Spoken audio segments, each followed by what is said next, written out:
This is a game on the STB-1, the Japanese Tier 10 medium on Redshire. This is an encounter mode of Redshire. I wanted to show a video on the encounter mode of Redshire because it does play somewhat similarly, but some of the tactics and strategies that you employ are going to be shifted a little bit. In this case, I'm in a platoon with Oberist, and we're also going to at some point have to, well, for most of the match, we're going to have to try to work with each other and make sure that we get this side won.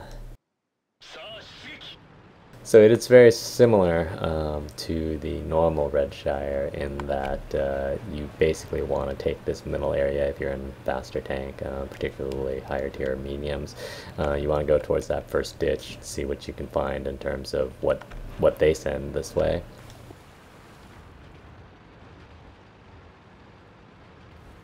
And I feel like in these types of games, this sort of zero-line approach becomes more and more irrelevant for both sides.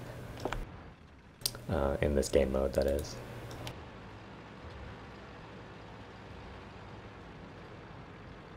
And so I'm just going to take a little peek up here. I know that they have someone passing through already. It's a pretty fast tank. It's 1390.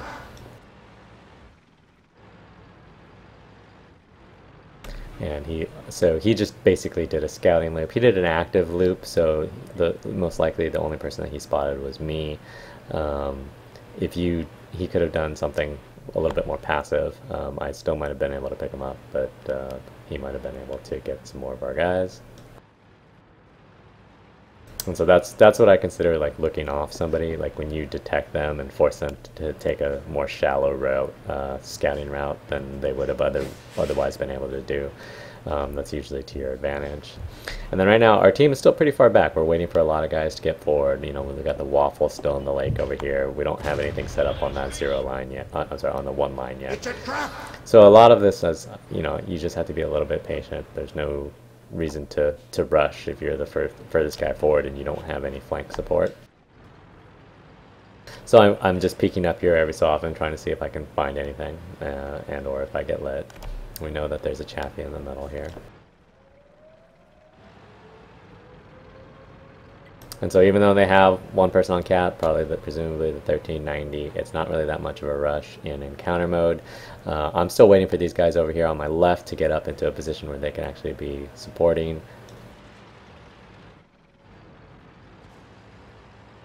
And in counter mode, basically it takes significantly longer to cap, so there usually is not that huge of a rush.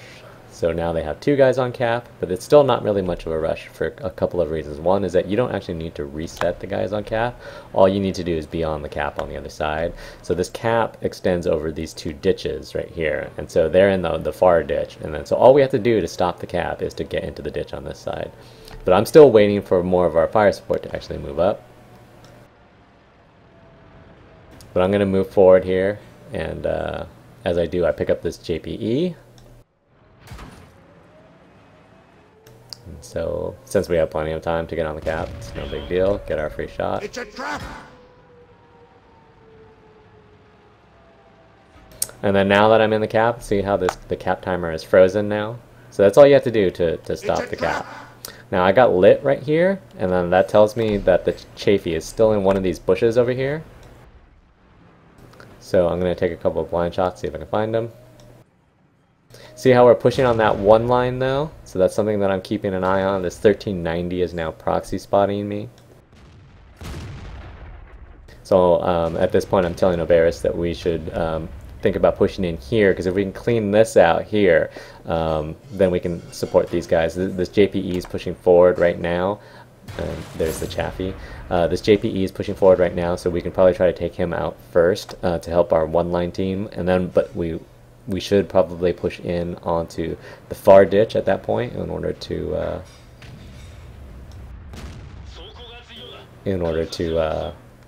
sort of change the tone of this game, because if we can wipe this out, then that'll help us out a lot. So Oberist starts moving forward, and when he does, I will go over there to help him.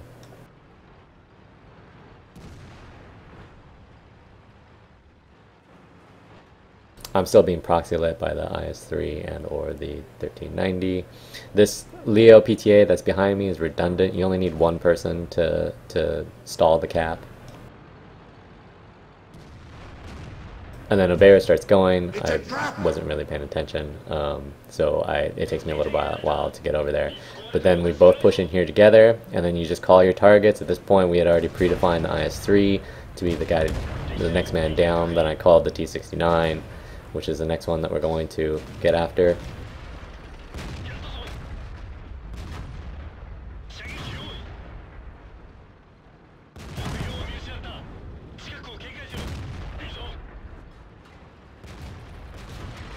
And then you want to push through to the side that we came through so that you minimize the shots that that T-54 has on you, and or if that JPE was still over there. If you're on this side, it's more difficult for them to shoot you. But if you're on this side, then the guys over on that east can have an easier time of shooting at you. So typically you want to figure out which side is the lesser of two evils and push through to that side.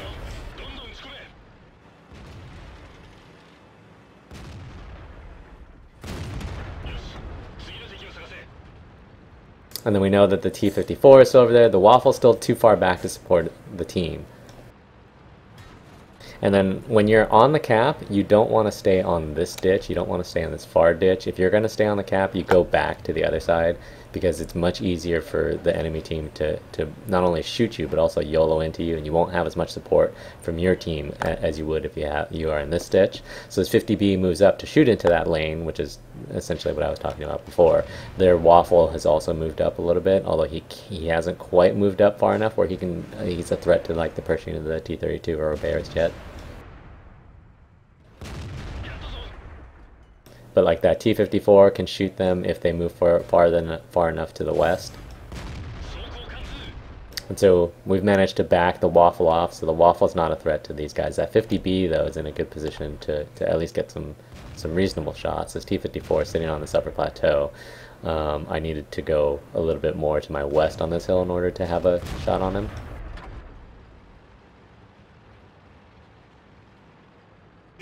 But this 50B is still getting good shots, but he's also vulnerable to the fact that he can be flanked. Like if this 4502A had moved up, he would be able to shoot this 50B in the rear. Similarly, I can go and get shots on this 50B as well. I can use this rock that's immediately on my left to shelter me from the Waffle, so the Waffle has to move east in order to shoot me. The 50B is clipping, so I'm basically going to get free shots here. The Bat Chat is too low, he can't shoot me, so even though he's on that hill over there, he doesn't have any shot on me because of the hill that's between us.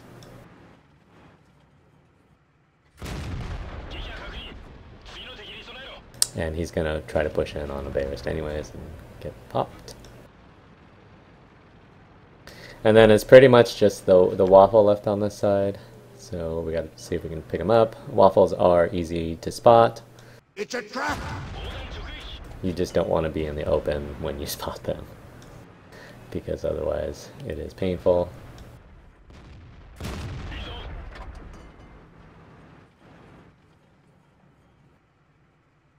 It's a trap!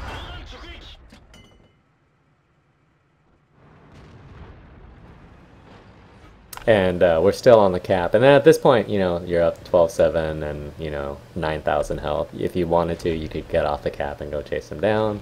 You don't want to, you don't have to, but you have that option. Putting cap pressure always, gives you the option to draw them back into a favorable situation for you that you can take advantage of. And you can decide to get off the cap, or you can decide to cap them out if you like. In this particular case, we decided to cap them out, so go figure.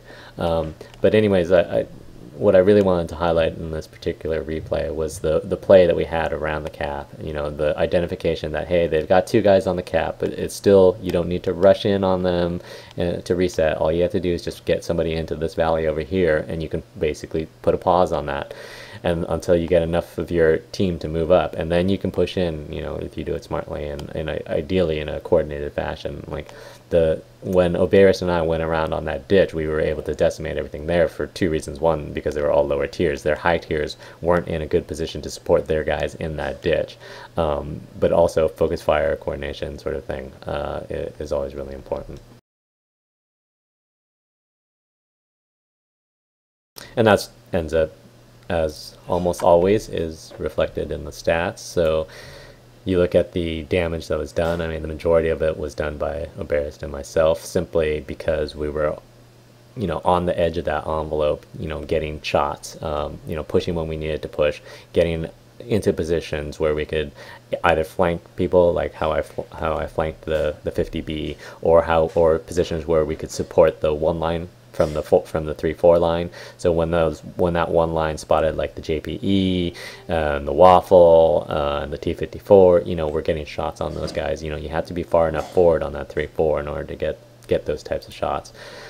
And so, and again, as I've said in countless replays, I think that's really the strength of the mediums, is this ability to relocate and continually get, change your position to get your gun and fire, to get good shots on tanks from the flanks, and just basically rack up easy damage. So I hope that was helpful for Redshire Encounter, and thanks for watching.